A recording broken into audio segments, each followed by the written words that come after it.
to the B'nai B'rith International podcast. I'm your host, CEO Dan Mariaschin. Thank you for spending some time with us today. I hope you are staying home, wearing your masks, washing your hands, and taking good care of yourselves.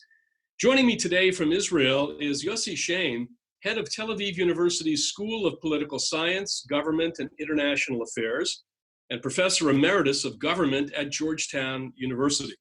Professor Shain is one of the world's leading scholars on diasporas. His latest book, The Israeli Century and the Israelization of Judaism, explores how Jews and Judaism have become what he calls increasingly Israelized throughout the 21st century diaspora. In our conversation, I'll speak with Professor Shain about what he means by Israelization, how Israeli Jewish identity has changed throughout the 21st century, and the future of American Jewry in the face of increased anti-Semitism. We'll also talk about the asymmetrical relationship between Israeli Jews and the Jews of the diaspora, and what decades of war and terrorism have done to the Israeli psyche. Yossi, welcome to the program. And I must admit, this is a great, great pleasure. I've known you for many, many years. I haven't seen you for quite some time. And I'm delighted you asked me to come and speak to the people of B'nai B'rith. I know how active you have been in American Jewry, among American Jewry, and I have been privileged to work with you in the past. So I'm absolutely delighted to talk to the crowd that you are leading in B'nai B'rith. Well, thank you. You know, the first question usually to an author is the one that I'm going to ask, because it's a real basic but very important question. What inspired you to write this book? Look, I've been thinking about those subjects for so many years. And I've written many, many other books on the subject of diaspora and international relations. And for many years, as you know, I was trying somewhat to avoid the case of Israel in terms of my scholarship, even though I've been invested in my Jewish identity and my Israeli identity for all my life. But I was thinking lots about this. It came to me quite some time ago that something is happening in the Jewish people. Not only demographically that the state of Israel is soon to comprise the majority of the Jewish people, but also the fact that the people who have been identified and defined by diaspora life are becoming more and more sovereign. Sovereignty is informing everything they are doing. And that relates to all the diasporas and of course to Israel. We're coming into this age where Israel is now 10 million people, no longer a small country. And of course, the changes that took place here, the massive migrations that came here, and at the same time, the supremacy of the state in terms of many other issues, including culture. Think about Jewish writing today. How much Israel is in the forefront of Jewish writing, Jewish music, Jewish food even. When I was serving at Georgetown Center for Jewish Civilization, falafel and hummus became Jewish food. It became so evident to me that the Hebrew language is becoming so much dominating the life of the Israelis, including of the Haredim. So the processes of the fastest growing Jewish population in the world, which is Israel, with tremendous amount of growth, including I would say, the fastest per capita growth in the OECD countries. Think about it. Israeli women deliver babies, 3.2 babies for a woman, which is remarkable. The longevity of Israel. And it's also the position of Israel, not only among Jews, but the position of Israel in world affairs, is a transformation of Jewish life. And I'm not talking about a triumphant moment or not. It's a transformation of Jewish life, which I wanted to see how it came about, and I wanted to check it in historical fashion. And that's why I went to check it from the first time Jews had sovereignty during the first temple and how it evolved. How did it came about that the people who were informed by a diaspora are now informed by sovereignty? And that without saying anything yet about what happened to Jews abroad or Jews in the diaspora, above and beyond what you discuss, American Jewry, where the issue of ethnicity and identity of maintaining the community in America became so, I would say, daunting, so challenging because of the success of American Jewry in terms of the forces of assimilation or the forces of liberal countries. And so I wanted to see how this whole evolved, and I wanted to write this book, which will be accessible to everybody who wants to know about what the Jews are all about, and to what extent this notion of sovereignty at the epicenter of world Jewry is really understood, and explain it historically, and go back and forth, and see what were the challenges before and how we deal with the challenges now. Well, much of what we do here, of course, is informed by our relationship with Israel. At what point was there a tipping point where the Israelization, as you put it, of much of our thinking and our worldview, at what point did that happen? Because I mean, I remember, as a student, as a graduate student, we would go to Israel, and it would be still a rare thing. There were students who studied in Israel, but not everybody was traveling. At that time, the percentage of American Jews who had been to Israel was relatively small. It was still difficult to make the trip. You had to make phone calls. It wasn't easy to be in contact. We thought then of Israel as a country producing oranges, perhaps. And with what point, and I know high tech and Startup Nation had something to do with it, but where did that tipping point occur? Look, as you said, there were several shifts that took place. And I don't want to go into all of history. And at certain points, the leadership of the state of Israel claimed supremacy over the diaspora, but people in the diaspora were less interested, or were kind of like skeptical about it from the time of Ben Gurion. From the time Ben Gurion met Jacob Blaustein, and Jacob Blaustein, the head of the American Jewish Committee, and told him that Israel is supreme, and Blaustein told him, don't count us as a diaspora, don't count us as an exile, we have a homeland. And Ben Gurion was leery about alienating American Jewry. This will change, I would say, in various points. The first significant point that everybody will discuss, of course, after the creation of the State of Israel, the 1956 war, the beginning of the relations with the Kennedy administration, was, of course, the Six-Day War. The Six-Day War, everybody understands, that was kind of a huge, significant kind of like milestone. In what respect? That suddenly Jewish sovereignty seemed so strong, something to be reckoned with, something to be proud of, and seemed also to create the new Jew. This was the first kind of realization of American Jewry, French Jewry, British Jewry, that wow, there is something there. They won this massive war. This was also the time of awakening of religious Jews to see the state of Israel as a beacon, in some respect, of the redemptive moment. Now, it doesn't mean that didn't happen before with Rabbi Soloveitchik when he wrote Kol Dodi Dofek in the 50s, and of course with Rabbi Kook and others. But undoubtedly, the Six-Day War, the mega shift in terms of Israel's power, the fact that Israel's sovereignty is so powerful and it created something new, and so was really a tipping point. Then, of course, there were other tipping points.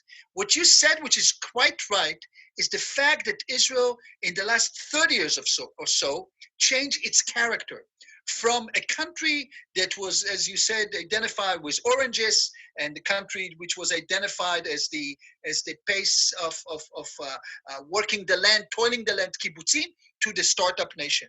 I put my book, the Israeli Century, not against, but sort of like in comparison to Sleskin-Boone, the Jewish Century, where he basically said the story of Judaism in modernity is the success of American story. Well, Israel is a parochial state.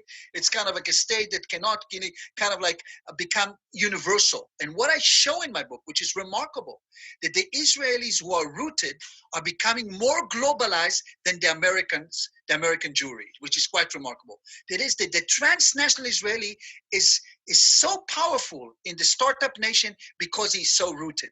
The fact that he has a home to come back to. And the question of homeness is very important for the Jews. In that respect, of course, there were many other milestones, including, of course, the massive migration of Russian Jewry, including, of course, the growth of Israeli economy, which is now 40,000 per capita dollars, including, of course, this massive explosion of Israeli economy and technology, and the very idea of the growth of Israel, and all of which come against the backdrop of what happened in the diaspora itself. With American Jewry, of course, as the number one factor because of the issues of assimilation, the crisis that you have among liberal Jews, and of course, the issues that are the idea of retaining Jewish identity, which so much American Jewry is preoccupied with. Israel has become a place where retaining Jewish identity became a datum.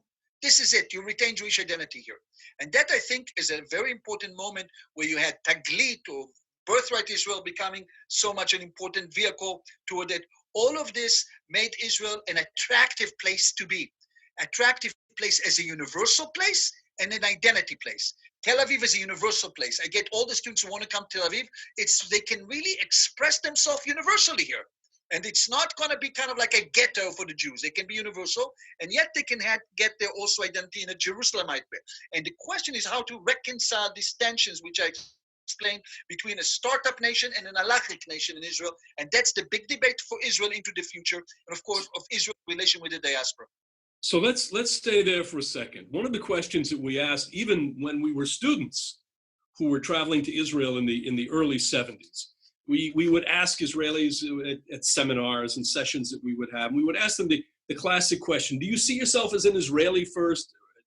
Do you see yourself as a Jew first? Where is the balance? That was an eternal question because we asked it for years. Are you suggesting that perhaps a certain equilibrium has been reached now in terms of that self-identity of Israelis? Absolutely. Israeli identity have shifted and the gravity have shifted.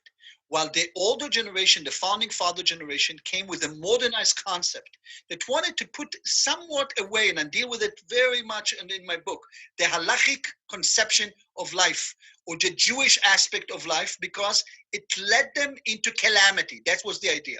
I put the book between diaspora or exile and sovereignty. Exile and sovereignty it was the paradigm of Jewish identity. The paradigm of Jewish identity historically, from the time of the Babylonian exile, as I explained, was that the Judaism was always asking itself, is it possible to maintain our identity as a sovereign nation? And if we are not sovereign, what type of identity we want to keep? Is sovereign, in fact, diluting our identity, as happened during the Persian time, as happened during, of course, the Maccabee time, the two times that we have, and of course, during Herod time. And what happened is that there was always a question.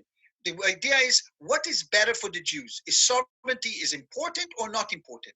After the collapse of the Second Temple, and aside from the episode of Bar Kokhba, and aside of the episode of the revolt of 131-35, there was no really any attempt of sovereignty. And the sovereignty was reached another peak during the 19th century or 18th, 19th century, when other nations started to talk about it. The Jews awakened into a modern fashion. In Israel today, it's not only a modern fashion, it's an awakening of the past. And there is a big battle undergoing in Israel between how much we want to restore the past and how much we want to move into the future. So there is a much more Jewish element in Israel today. Much more you will see kippot, much more you will see people identify as Jewish as well. But we are shaping Judaism as we go. Israel is the place where Judaism is being shaped. In the past, Judaism was shaped in the diaspora. American Jewry shaped Judaism, was Reform Judaism, was conservative Judaism, was the Reconstructionist, whatever it is, was in the liberal creed. The liberal creed in Judaism has become somewhat dissipated. It kind of weakened in comparison to the Israeli Judaism, especially because the Israeli Judaism, the religiosity and the ethnicity became imbued with nationalism.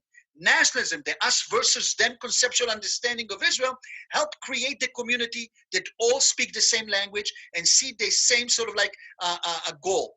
Notwithstanding, of course, the rivalry and the bickering and the splits and the schism in Israeli society between halachic nation, between modernity and antiquity. And this is what I'm writing about to show what's happening. In addition, of course, we have the issue of the Arabs, etc., and the diaspora, what the diaspora is all about. The second point I want to make, Dan, if you allow me, because as a representative of Bnei B'rith, think about it and you can tell me, who are today what I will call the role models of diaspora Jewry? I'm asking this question in my research. People asking students, who are your role models? Jewish role models who say, these are the leaders of the community. People did not have any more role models. They didn't have the Heschels. They didn't have the Soloveitchiks. They didn't have sort of like or Elie Wiesel, that was a role model about the Holocaust as a key component of identity of Jews and memory. We don't have that anymore. We don't have that organizationally. We have very important active members in organizations, but we don't have these Jewish role models like Rabbi Sachs in Britain, the last one in some respect. And that is a very important factor.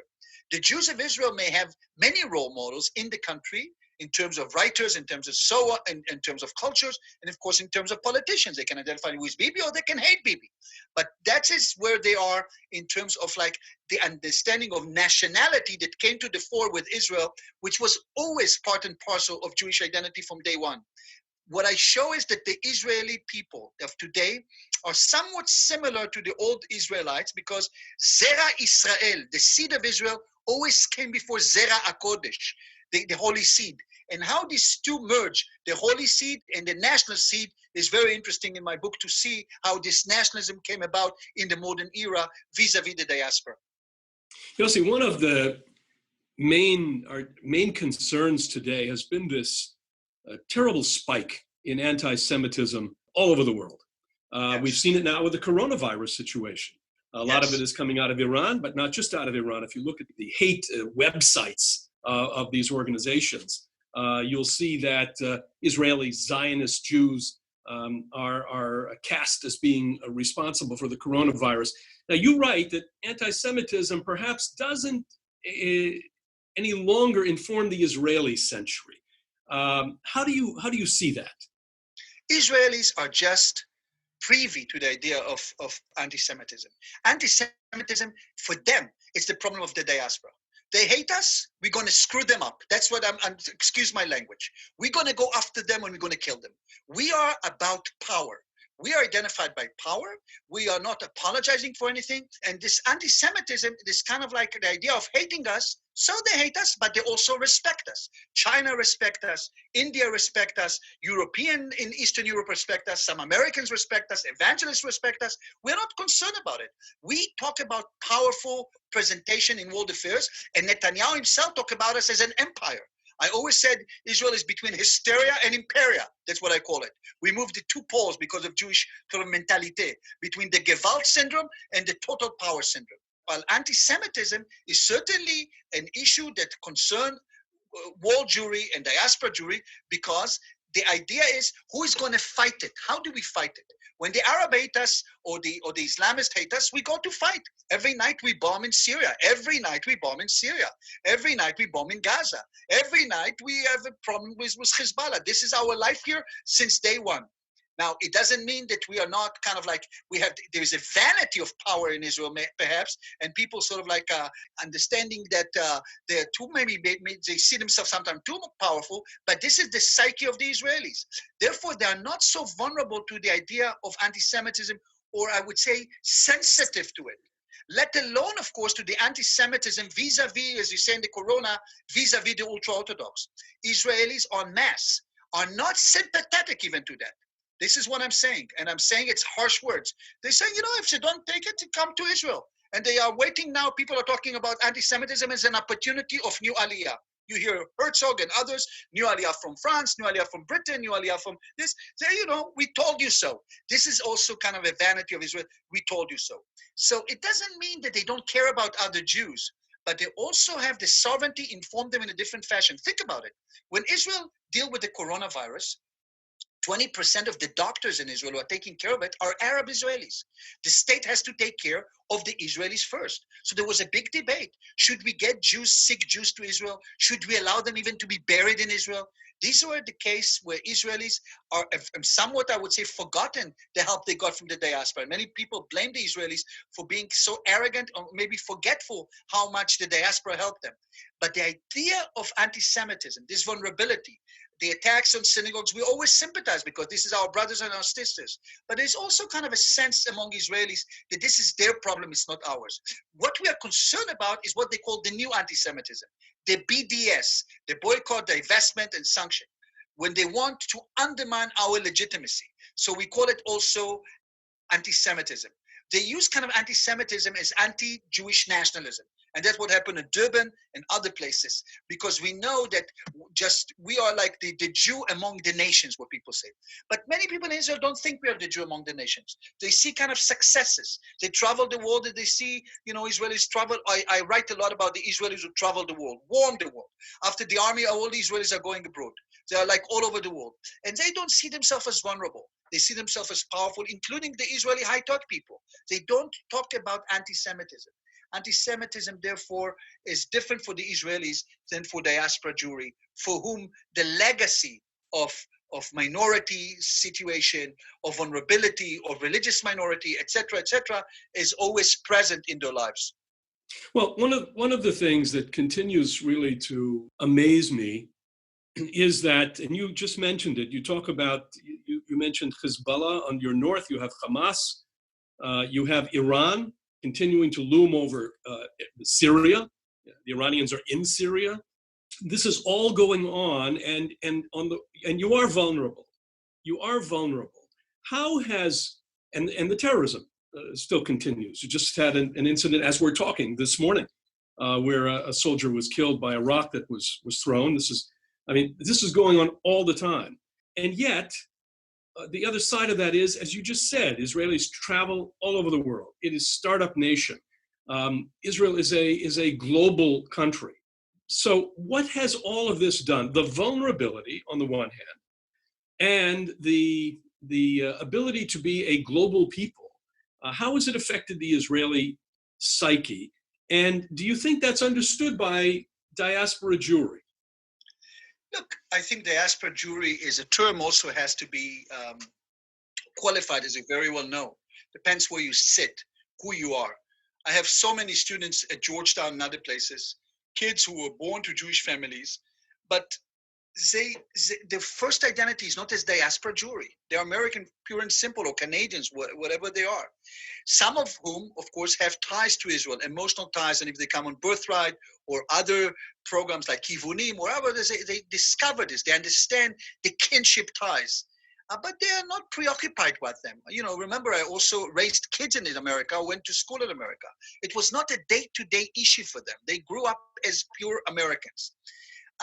What is the case here? In Israel, I think, especially in the last 2 decades, after the Second Intifada and the events following September 11, we lived in a situation which is not so much of a threat because of the calamity that befell the Middle East. The Middle East have undergone tremendous transformation. States around us are no longer hating us in the same fashion. You see the plans right now in Saudi Arabia and others who are more leery about Shia Islam in Iran than, of course, of Israel. So Israelis see all this opening. Besides, they live their life, the longevity in Israel is quite impressive. 82 years for a man, over 84 for a woman. And, and all the reports they have, they kind of happy. They are concerned about lots of other things about the nature of the state. As I said, between modernity and antiquity. That's the key issues. But for them, they look at the diaspora as something that has gone kind of like weaker compared to Israel. When I grew up in Israel, when my cousins came to visit us from Brooklyn, we all waited for the uncle from Brooklyn to give us $20. Today, people are waiting for the uncle from Israel. The richness, the amount of millionaires in Tel Aviv, the money that exists here, the prosperity, change perceptions about the good life. What is the good life? Israelis, they don't kind of like depend anymore on this money from America. And that's also changed their life. The younger generation don't know the difficulties that you're discussing about the threats. They have threats. They join the armies, they have war in Gaza and so on. But okay, but the number of people who lost their lives in these battles, they're not large. After the terrorist attack in 2001 and 2, the Second Intifada and the suicide bombing, there is kind of like a growing forgetfulness. And yet, in the psyche of collective memory, we constantly going to Auschwitz and to Birkenau, and we constantly fly above them, and we see this kind of like our vulnerability, and this is the imperative. We have to be strong, and we were the rise to kill, and so on and so forth. That's what we are projecting to ourselves and to others. And sometimes, of course, there is the psyche of the older generation that this may be only, the Maccabees lived for 80 years. Will we will we surpass that? That's what Netanyahu asked. Will we be more than 80 years of sovereignty? That everything can collapse?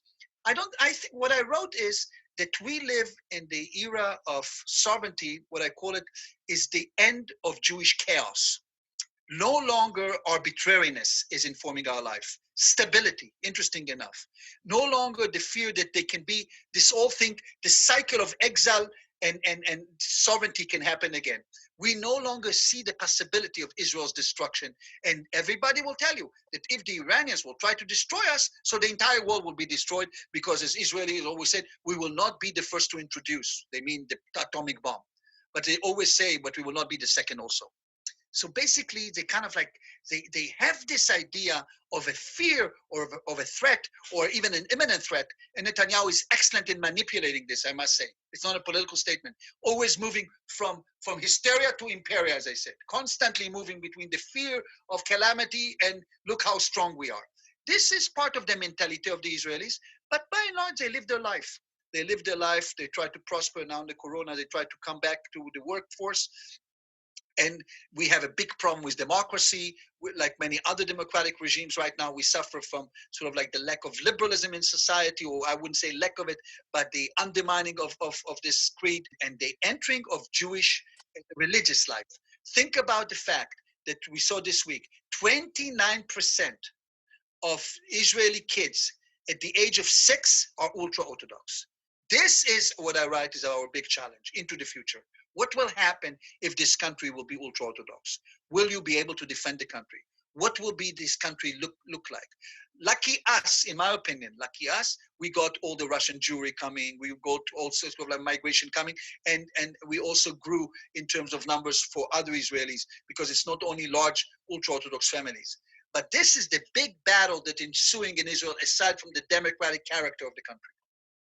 So, Yossi, last question. If you had to tell us one important theme or lesson that readers should take from your book, it would be? One important theme is that we are in a different period in Jewish history. This period means that we have tremendous responsibility. Israel changed the entire subject, for example, of Jewish morality. We can no longer talk about Jewish morality in Israel. It's sovereign morality. While liberal morality of the Jews without state created tikkun olam as a morality. To what extent Israel can really be Medinat Mofet, a state of an exemplary state as people envision it? It's a big issue. To what extent we can really draw on the Jewish religious creed into the Israeli law? To what extent we can stay in touch with our kin brothers and sisters in America and see how we can basically incorporate or learn from the liberal creed and disseminate it into Israeli society and create mutual responsibilities across frontiers. We know as Jews that sometimes we feel too, like powerful and so on. Things are coming, as you said, our way, and we have to be prepared. The mutual responsibility formula is incredibly important. I call on Israeli leadership never to be arrogant in power. I call on them to pay attention what happened in the diaspora as now we see in the coronavirus, and not to think just like that we are immune and we don't need them anymore, as people think. I call on all of them to understand, for example, the disruption between Israel and liberal Jewry is dangerous. Some in Israel think that, that our alliance with evangelical is much more important politically and otherwise. And I'm not saying it's not a good alliance. I'm not giving a judgment. But I think that to give up on others in America is going to be a big, huge mistake. Israel's mentalite, Israel's morality is a critical vehicle for legitimacy. And so is also its memories. Its memories have to be constantly guarded against abuse by others and against abuse by us. And all of this I'm discussing in part of a big discussion with philosophers and sociologists and all the Jewish rabbis across frontiers from the Eastern to the Western world. I talk about Sephardic Mizrahi Jews versus Ashkenazi, religious, ultra-Orthodox, religious Zionists, all of the theologies, how they evolved. And I'm trying to do it. I really try to do it in a language which will be completely accessible to all readers, that they could really take the book and understand, look, this is the story of the Jews. Interesting enough, they began as a nation, and now they're becoming more as a nation, not as a diaspora. What does it mean? Because diaspora was always a feature in their life, while other countries in the world are celebrating diasporas. And I'm just coming from India, just before the corona, coming from India. And you see Modi celebrating the Indian diaspora and so on and so forth. I came from Gujarat. And others in Mexico, I wrote many books on diaspora in America, how how diasporas in America export American values. I see that we are a real model for world affairs. And we have to see these models not to be spoiled. There are lots of forces in Israel that are absolutely unaware of Jewish history, unaware of the challenges that have informed diaspora Jewry, sometimes in an arrogant fashion, sometimes in a provincial fashion. Israel is universal, but it's also very provincial. And you understand, those who visit Israel see it. But yet it's a very colorful and exciting place. And I warn them how to maintain it as such and maintain the big balance, because not that I think that immediately it will collapse and we will go into oblivion, but nonetheless, this is still a vulnerable project that cannot be, its vulnerabilities cannot be ignored. And one of the issues is diaspora-Israel relation has to be nourished and has to be understood along the lines that I discussed, when the domination of Israel culture and Israeliness is so strong. How do we play with it? And how do we basically combine all these forces to elevate the Jewish life and world Jewry altogether? Well, the book is The Israeli Century and the Israelization of Judaism by Professor Yossi Shain. It's currently a bestseller in Israel. It'll be published in English later this year and will be available online wherever you purchase books. Yossi, thank you so much for joining us today. Thank you, Dan, for hosting me. Well, if you like what you've heard so far, make sure you never miss a show by clicking the subscribe button wherever you get your podcasts. And be sure to visit our website, b'nai-b'rith.org, to learn about our work. Like us on Facebook and follow us on Twitter. For my guest, Yossi Shain, I'm your host, Dan Mariaschin. We'll talk to you next time on the B'nai B'rith International Podcast.